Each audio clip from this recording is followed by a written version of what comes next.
साथियों, वंदे मातरम। नीलम रसोपचार से मैं नीलम आहूजा। आज मैं ऐसी रोटी बनाना सिखा रही हूँ जो आपके बच्चे खुशी खुशी खाएंगे, बिल्कुल बिस्कुट जैसी। क्योंकि आजकल बच्चे बिस्कुट ज़्यादा खा रहे हैं जो डालडा से बने हुए हैं। डालडा फेफड़ों में जमता है, अंग प्रत्यंग में जमता है, नस नाड़ियों में जमता है, जिसके कारण बच्चे बीमार हो रहे हैं। आप आइए देखिए हम आज रोटी कैसे बनाते हैं। इसको ये पेड़ा बना के इस रोटी को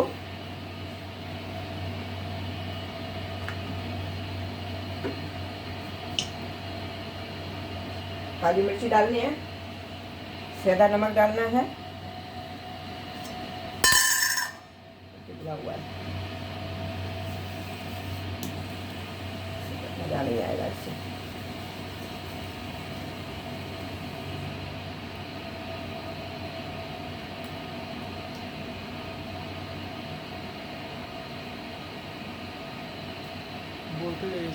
ये ऐसे इसको फोल्ड कर लेना है घी लगा के।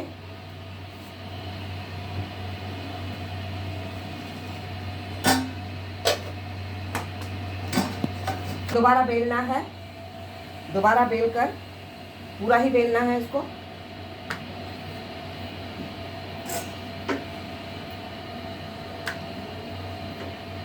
दोबारा बेलने के बाद इसमें ऐसे घी लगाना है, घी लगाकर फिर इसको फोल्ड करना है। ये बिल्कुल बच्चे रूखा भी खा सकते हैं। और छोटी सी टुकड़ी उनको पकड़ा दो, छोटे छोटे बच्चों को, और ये रूखा भी खा लेंगे। बिल्कुल स्वादिष्ट लगेगा और सेहत वाला लगेगा।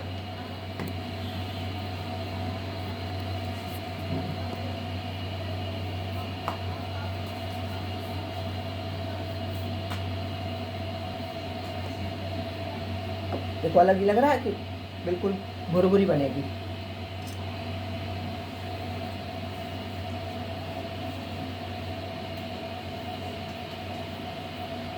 एक खाओ रोटी बहुत है। जो दो चार रोटियां, छः रोटियां खा रहे हैं और चिकनाई नहीं दे रहे हैं, वो फिर पेट साफ नहीं होगा, अंदर मशीनरी स्मूथली चलेगी नहीं। ये हम चौथी बार कर रहे हैं ना? तीसरी बार। ठीक है, 3 बार करो।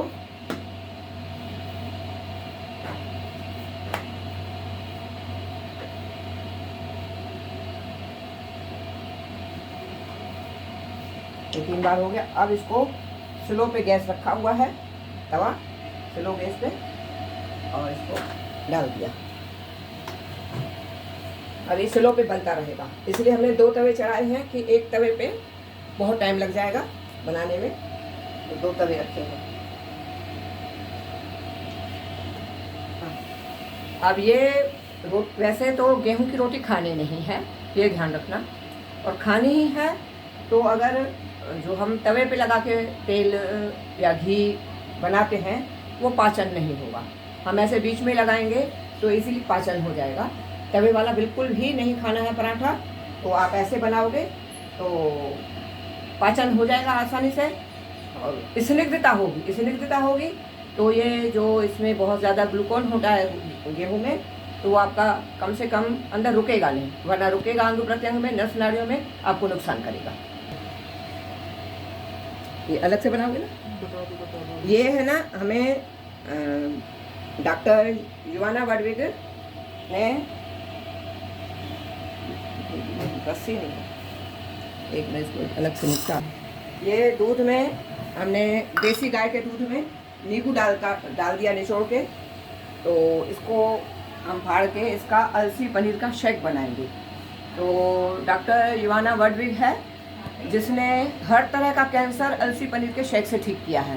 तो हम अलसी पनीर का शेक भी बना के आपको दिखाएंगे, ये ठंडा हो जाए तो। कितने दूध में कितना नींबू डाला? आधा किलो दूध में 1 नींबू डाला है।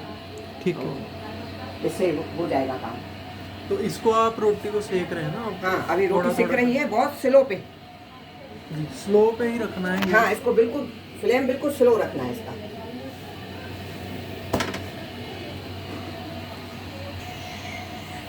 ये इस 2 तवे रखे हैं। ये इसलिए थोड़ी ज़्यादा मोटी हो गई क्योंकि इसमें गलती से ना 4 बार बातों में 4 बार घी लगा दिया, तो वो बिल्कुल ही बिल नहीं पा रही थी, तो इसलिए थोड़ी मोटी रह गई है। और कोई बात नहीं है, उस बहुत सिक जाएगी। तो 2 तवे से घर में अगर एक रोटी में हम 10-20 मिनट लगाएंगे तो परिवार वाले तो चिढ़ जाएंगे कि इतनी देर लग गई रोटी बनाने में, इसलिए 2 तवे रखने पड़ते हैं। तो ये टाइम से हम परिवार को सर्व कर सकते हैं। अब इसमें कर लो ये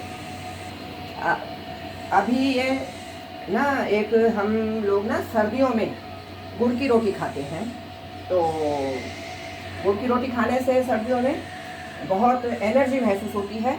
अब गुड़ की रोटी बनाना सिखा रही हूँ, तो उसको भी ऐसे ही करना होता है, घी लगा के थोड़ा हल्का काला मिर्च, थोड़ी अजवाइन भी डाल सकते हैं इसमें। तो ऐसे करने के बाद इसमें 2 बार घी लगा दो तो बहुत अच्छा स्वाद आता है। अभी आपने क्या क्या लिया था? अभी घी डालने से पहले नमक और काली मिर्च। काली मिर्च, नमक भी सेंधा ही रहता है जी, और रहना ही चाहिए।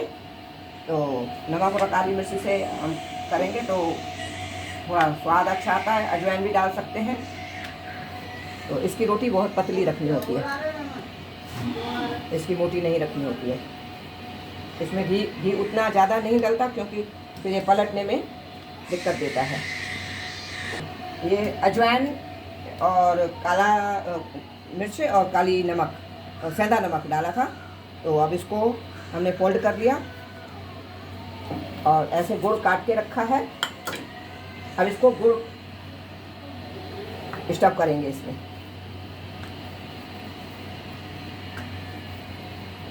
इसकी रोटी पतली बनती है जी, क्योंकि घी भी 2 बार ही काफ़ी होता है इसमें, क्योंकि वो नहीं तो फिर पतली बिल नहीं पाती है उतनी। तो अब इसमें हम इतने में घी रखेंगे और गुड़ और 2-4 बूंदे पानी इसमें डालेंगे और थोड़ा सा पानी का हाथ यहाँ लगा के इसको गीला करेंगे, तो इसको फोल्ड कर देंगे गुजिया जैसे। इसको फोल्ड कर देंगे और चिपका देंगे। अब ये बन गई आपकी मीठा गुड़ वाली रोटी। अरे वाह, कितनी बढ़िया बन गई ना, बिस्कुट जैसी। अब हम इस गुड़ की रोटी डाल रहे हैं, तो ये ज़्यादा एकदम स्लो पे नहीं बनाते। देखो, इसमें हम घी ऊपर से लगाएंगे, तवे पे नहीं लगाया, इसको घी ऊपर से लगाएंगे। देखो ये अंदर सोखता जा रहा है घी, जितना घी डाला सब सोख गया। तो ये आपका इतना टेस्टी बनेगा, आप खुश हो जाओगे खा के। बिस्कुट जैसा टेस्ट आएगा। बिल्कुल बिस्कुट जैसा। बिस्कुट से मतलब बिस्कुट हार्मफुल है, ये हार्मफुल नहीं है। ये आपको बहुत, देखो कितना घी वो पी गया, जितना अंदर डाला है उतना ही आपका ऊपर से पी गया। तो जो घी है उसको तवे पे, रोटी पे नहीं लगाना है, कभी नहीं ऊपर लगाना नीचे है। कभी भी। हाँ, कभी घी नहीं लगाना तवे पे, वो बहुत नुकसान करता है, पाचन नहीं होता है। इसलिए आज हमारा मेटाबॉलिज्म बहुत स्लो हो गया है और बीमारियां हो रही हैं। देखिए कितना घी डालते जा रहे हैं और अंदर सोखता जा रहा है। आप बच्चों को खिलाओगे तो बच्चों को बहुत होगी। तो और इसको भी मीडियम पे बनाया है गुड़ की रोटी को। तो देखो एक तरह बढ़िया बन गया है। अभी और डालें तो और भी चलेगा इस पे। देखो एक रोटी कम से कम 50-60-70 ग्राम घी खा गई आराम से। तो इतना घी आगे बच्चों को एक पराठे में आप दोगे तो उसको दोबारा भूख भी नहीं लगेगी। तो ज़्यादा अन्न नहीं खाएगा तो उसका फायदा ही है। तो जितना आप अन्न खाओगे वो नुकसान है। तो देखो कितना घी, इसके जरिए जो है स्निग्धता चली जाएगी, स्निग्धता होगी शरीर में, तो पाचन भी सही रहेगा।